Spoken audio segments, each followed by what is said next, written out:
Halo, Halo. perkenalkan nama saya Gaten Sanova. Saya Anissa Febriana. Di sini kami sebagai tim wawancara.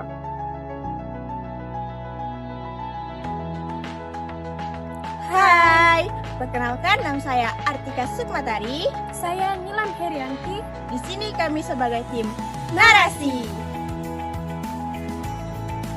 Halo, Saya Ayu Hari Putia. saya Melik Sofiana. Kami dari tim Narasi.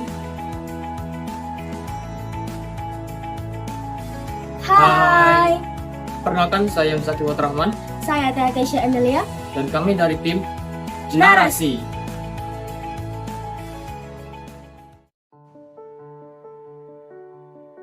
Pada kesempatan kali ini, kami dari Kompak 1 ingin membahas mengenai kebijakan Public HAM. Kalian tahu nggak sih apa itu kebijakan Public HAM? Kebijakan Public HAM adalah kebijakan yang dibuat untuk memenuhi, melindungi, dan menghormati hak asasi manusia. Kebijakan Public HAM memiliki tujuan utama, yakni memastikan negara melindungi dan memenuhi hak setiap warga negara secara adil tanpa adanya diskriminasi. Adapun penanggung jawab terhadap kebijakan Public HAM adalah pemerintah sebagai penanggung jawab utama mulai dari pemerintah pusat hingga pemerintah daerah, lalu didukung oleh lembaga independen seperti Komnas HAM, DPR dan DPRD, aparat penegak hukum, serta peran masyarakat sebagai pengawasan dan pelaporan. Dasar hukum terkait kebijakan Public HAM di Indonesia berlandaskan pada Undang-Undang Dasar 1945 mulai dari pasal 28A hingga 28J. Lalu UU nomor 39 tahun 1999 serta UU nomor 26 tahun 2000 tentang HAM. Perpres nomor 53 tahun 2021 tentang RAN-HAM tahun 2021 sampai 2025 sebagai kebijakan nasional terbaru serta didukung oleh aturan tematik seperti UU TPKS tahun 2022 dan UU tentang disabilitas tahun 2016 untuk perlindungan terhadap kelompok rentan. Baik, di sini saya akan menjelaskan penelitian melihat perumusan kebijakan. Proses perumusan kebijakan pada dasarnya dimulai dari identifikasi masalah di masyarakat, lalu dianalisis melalui kajian akademik dan konsultasi publik untuk memastikan kebutuhan warga benar-benar terwakili. Setelah itu, pemerintah menyusun draft kebijakan dengan mempertimbangkan standar HAM internasional, masukan lembaga independen seperti Komnas HAM, serta dampak terhadap sekelompok rentan. Tahap berikutnya adalah uji publik dan harmonisasi antar kementerian agar kebijakan tidak bertentangan dengan aturan yang lebih tinggi.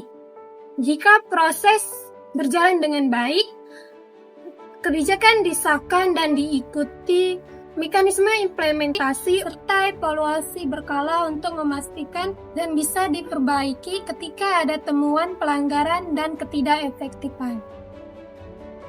Baik, selamat sore. Dengan saya Gaten Sanova akan mewawancarai dengan Bapak siapa Pak? Pak Junardi selaku Kapolsek Indralaya. Dan Bapak Junardi selaku Kapolsek Indralaya. Oke. Saya akan menanyakan beberapa pertanyaan nih Pak, Ya. berkaitan dengan implementasi kebijakan HAM di masyarakat. Baik, langsung saja ke pertanyaannya ya Pak. Pertanyaan pertama, bagaimana pemerintah tuh bisa memastikan kebijakan HAM diterapkan secara nyata di tingkat masyarakat menurut Bapak? Pemerintah atau aparat nih? Aparat lah, Bapak. Kebijakan HAM itu diterapkan di masyarakat dalam kacamata aparat penegak hukum. Ya. Ya. Oke, terima kasih. Assalamualaikum warahmatullahi wabarakatuh. Waalaikumsalam. Sebelumnya saya memperkenalkan diri. Nama saya Junardi. Saya selaku Kapolsek Indralaya. Menanggapi dari pertanyaan tadi, kami selaku aparat penegak hukum selalu menerapkan prinsip-prinsip HAM di masyarakat. Sebagai contoh, dalam hal penegakan hukum. Penegakan hukum ini selalu kita terapkan HAM itu di masyarakat seperti pada saat kita menetapkan seseorang sebagai tersangka. Penetapan seseorang sebagai tersangka dan akan ditahan ini kan otomatis membatasi hak azazinya. Seperti dia keluar, ke keluarganya kita batasi semua. Nah, agar tidak melanggar HAM, apa-apa yang menjadi aturan atau SOP dalam kita menetapkan seseorang sebagai tersangka dan akan dilakukan penahanan, itu harus kita terapkan. Seperti harus ada bukti yang cukup, keterangan saksi, dan memang benar ia pelaku. Jadi pada saat itu dilaksanakan, diterapkan kepada yang bersangkutan, dia merasa tidak seperti dikriminalisasi. Memang benar dia pelaku dalam konteks suatu kejahatan. Nah, itu penerapannya. Jadi kita junjung tinggi itu prinsip HAM terhadap penegakan hukum oleh aparat keamanan terhadap masyarakat dalam hal tindak pidana. Nah, itu ya. Jadi SOP-nya, aturannya kita terapkan secara benar. SOP-nya itu. Jadi Baik, lanjut ke pertanyaan 2 ya Pak ya. Nah, pertanyaan keduanya yaitu sejauh mana masyarakat memahami hak dan kewajibannya terkait HAM di dalam kehidupan sehari-hari menurut Bapak? dalam kacamata kami, aparat penegak hukum, masyarakat dalam memahami HAM ini pada dasarnya sudah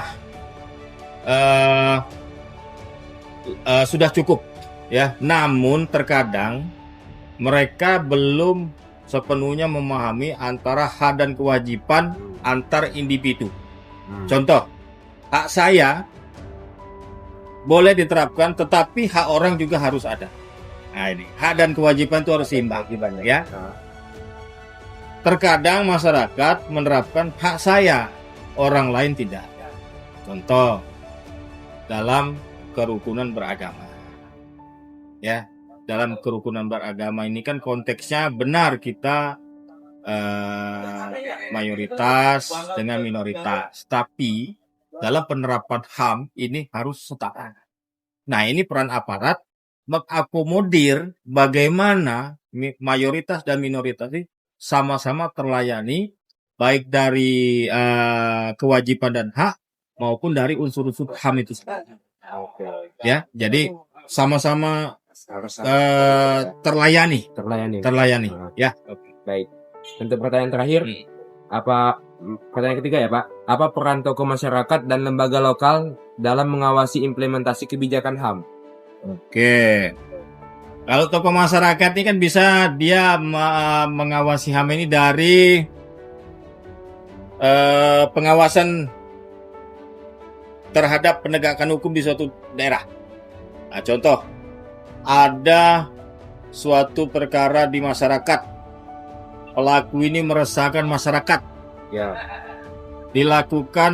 diamankan oleh pihak kepolisian. Peran masyarakat, tokoh masyarakat apa?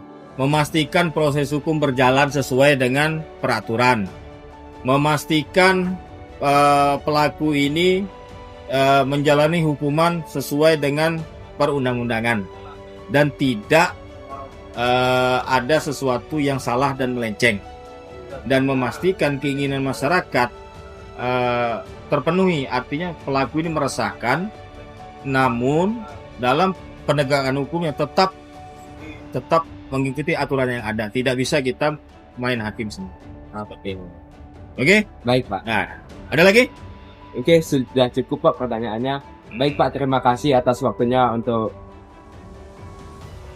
Pengawasan kebijakan publik terkait hak asasi manusia di Indonesia dilakukan secara berlapis oleh berbagai pihak. Pengawasan adalah proses pemantauan kebijakan publik agar berjalan sesuai dengan aturan standar yang telah ditetapkan. Salah satu lembaga yang mengawasi kebijakan publik itu adalah Komnas HAM dan Ombudsman. Pengawasan ini dilakukan secara sistematis, mulai dari pengumpulan informasi sampai dengan mediasi dan perbaikan kebijakan publik. Akuntabilitas kebijakan publik terkait hak asasi manusia di Indonesia mengacu pada kewajiban lembaga negara dan pemerintah untuk mempertanggungjawabkan seluruh kebijakan yang telah ia lakukan secara transparan, konsisten, sesuai dengan undang-undang dalam melindungi dan menegakkan hak asasi manusia. Hal ini diwujudkan oleh Komnas HAM dalam ia menyusun laporan lakip oleh Komnas HAM. Baik, selamat siang. Di sini saya Gatan Syanova akan mewawancarai kakak yang pertama, siapa Kak? Susi Wulandari. Bersama kakak Susi Wulandari tentang materi dampak dampak terhadap kelompok rentan dan saya khususkan kepada perempuan. Sebelumnya saya akan menjelaskan penjelasan singkat tentang materi ini. Perempuan itu termasuk kelompok rentan karena sering mengalami diskriminasi, kekerasan, dan keterbatasan akses terhadap pendidikan, kesehatan, serta pekerjaan. Dalam perspektif HAM, pemerintah memiliki kewajiban untuk melindungi dan memenuhi hak-hak perempuan melalui kebijakan yang adil, layanan publik yang aman, dan penegakan hukum yang tegas. Ketika pemerintah memberikan perlindungan yang kuat, perempuan dapat hidup lebih aman, lebih sejahtera, dan memperoleh kesempatan yang setara dalam berbagai bidang. Baik, saya akan menanyakan pertanyaan pertama untuk kakak. Menurut kakak, apa sih contoh-contoh hak dasar perempuan itu yang sering tidak terpenuhi menurut kakak? Kayak biasanya kan perempuan itu dia jadi tulang rusuk kan. Nah, terus zaman sekarang perempuan rata-rata jadi tulang punggung. Tulang punggung. Iya. Jadi menurut kakak ini harus dibenahi, sebaiknya perempuan itu tidak harus bekerja keluar rumah maksudnya. Oh, oke, baik. Baik, lanjut ke pertanyaan kedua. Menurut kakak, mengapa perempuan itu membutuhkan perlindungan lebih dalam lingkungan kerja? Karena perempuan kalau dibandingkan dengan laki-laki, perempuan dia rata-ratanya sensitif, mudah tersinggung. Kalau di lingkungan kerja kan biasanya orang nggak bisa jaga sikap kan? Iya, betul. Jadi perempuan itu lebih baiknya tetap di rumah, tetap. Iya. Kalau dalam pekerjaan itu harusnya kerjaan itu yang jangan berat. Iya. Baik. Untuk pertanyaan terakhir untuk kakak, bagaimana pemerintah dapat meningkatkan kesetaraan bagi perempuan, bagi kakak? Maksud itu, bagaimana cara pemerintah itu dapat meningkatkan kesetaraan bagi perempuan? Kan banyak tuh orang ngomong kayak perempuan itu juga bisa seperti laki-laki, bisa setara gitu. Kan banyak ketidaksetaraan bagi laki-laki atau perempuan. Ini pemerintah itu harus lebih meningkatkan apa sih, kalau UMKM itu dia biasanya di rumah kan? Harus lebih meningkatkan yang UMKM biar perempuan dia bisa kerja tapi ya kerjanya di rumah. Baik, itu bisa kan di rumah kan, kalau tidak salah. Bisa kakak jelaskan contohnya itu gimana kak? Kayak misal dikasih modal usaha lah, dikasih itu nggak apa-apa, dalam bentuk pinjaman juga nggak apa-apa, tapi dikasih modal gitu maksudnya biar bisa buka usaha di rumah. Oh, seperti kayak bisnis Iya. itu ya kak ya, badan-badan usaha berskala kecil, kayak buka warung lah kayak sebenarnya ya. Oke. Jadi perempuan itu dia bisa kerja terus bisa juga jaga rumah. Ya kalau di rumah kan nggak ada diskriminasi. Oke, baik. Itu penjelasan menurut kakak ya kak. Iya. Baik, terima kasih ya kak atas wawancaranya hari ini. Semoga wawancara kali ini bisa berdampak positif untuk kedepannya. Baik, saya tutup. Terima kasih. Selamat siang.